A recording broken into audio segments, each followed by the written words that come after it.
కొట్టాలి అని అంటే గుర్తుందా మీ నూర్ఖాన్ బేస్లా 45 సెంటీమీటర్ బై 45 సెంటీమీటర్ల భల్ మన బ్రహ్మోస్ కొట్టి పేల్చి పడదొబ్బింది.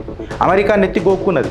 ఇవాళ ఏదైతే పాకిస్తాన్ చెప్తున్నది కదా, మీరు విక్టరీ అని అనేది మాట్లాడుతున్నారు కదా, మీ విక్టరీని ఏడ బొందల గడ్డల మీద మూలలు కొట్టిందో మీరు చూడండి. భారత్ యొక్క స్ట్రాటజీ ఏడదాకుందో చూడండి. మాస్కో క్లియర్ కట్గా మెసేజ్ ఇచ్చేసింది తాత ట్రంప్కి, నా వెనకాల కూర్చొని నువ్వు నాటోని తీసుకొని వచ్చి కూర్చుంటా అన్నంటే నడవదే జాగ్రత్తగా అని చెప్పి రష్యా మెసేజ్ ఇచ్చింది. ఇండియా, రష్యా, చైనా, ఇరాన్ తాజుబైందంటే పాకిస్తాన్ కూడా ఇవాళ నువ్వు బగ్రం బేస్లకు రావద్దు అని చెప్పి క్లియర్ కట్గా మెసేజ్ ఇస్తుంది అమెరికా.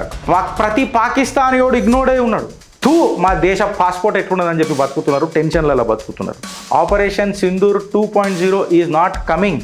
వీఆర్ రెడీ, డెమాన్స్ట్రేట్ చేస్తాం. హకీకత్ల దిగి పుచ్చలు వలగొట్టిన తర్వాత అబ్బా అబ్బబ్బా అబ్బని తీయని దెబ్బ ఎంత కమ్మగా ఉంది రో అబ్బా